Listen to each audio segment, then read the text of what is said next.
Khadki police स्टेशनच्या हद्दीमध्ये रात्री beat marshal patrolling करत असताना त्यांना एक अज्ञात वाहनाने धडक दिलेली होती। त्यामध्ये आत्तापर्यंत एक आरोपी ताब्यात घेतलेला आहे, सिद्धार्थ उर्फ गोट्या राजू केंगार हा आपण ताब्यात घेतलेला आहे। त्याबरोबर वाहन पण आपण जप्त करण्यात आलेलं आहे, ताब्यात घेतलेलं आहे वाहनसुद्धा।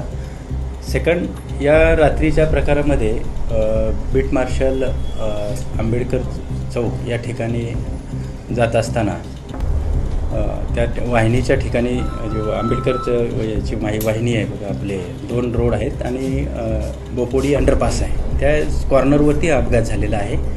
ठोकर अत्यंत गंभीर स्वरूपात दिसून येते आणि त्यामध्ये आमचे कर्मचारी त्यामध्ये एक मयत झालेले आहेत, समाधान कोळी, आणि दुसरे संजोग श्याम शिंदे जखमी आहेत।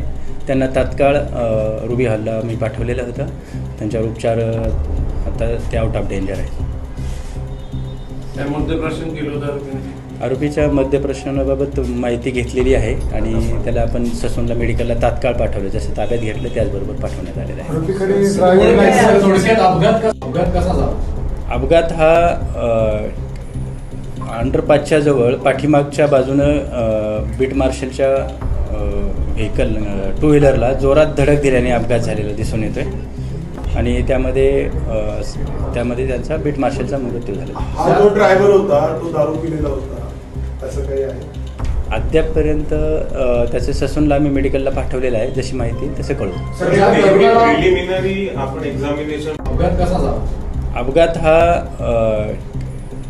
अंडरपासच्या जवळ पाठीमागच्या बाजूनं बीट मार्शलच्या व्हेकल 2 व्हीलरला जोरात धडक दिल्याने अपघात झालेला दिसून येतोय आणि त्यामध्ये त्यांचा बीट मार्शलचा मृत्यू झाला। हा जो ड्रायव्हर होता तो दारू पिलेला होता असं काही आहे? अद्यापपर्यंत त्याचे ससूनला आम्ही मेडिकलला पाठवलेलं आहे, जशी माहिती तसे कळू। झालेलं आहे की घटना रात्री 2च्या दरम्यानची आहे आणि त्याला ताब्यात घेण्याची वेळ ही सकाळी 10च्या दरम्यानची आहे, त्याच्यामुळे आपल्याला असं सांगता येणार नाही। जेव्हा तिथे आता मेडिकलमध्ये ब्लड रिपोर्ट सॅम्पलमध्ये जे येईल त्या पद्धतीने आपण त्यात करू। ड्रायव्हिंग लायसन्स होती का? अद्याप तपास चालू आहे, त्याचा राहिलेला आहे तपास चेक त्याला ताब्यात घेण्यात आलं, चौकशी केली आम्ही, त्याच्यामधून त्याला ताब्यात घेतलं। अपघातानंतर तो कुठे पळाला होता, म्हणजे घरी जाऊन लपला की काय? नाही, तो कुठे पळाला हे सांगता नाही येणार, परंतु तो आम्हाला घरून ताब्यात मिळालेला आहे।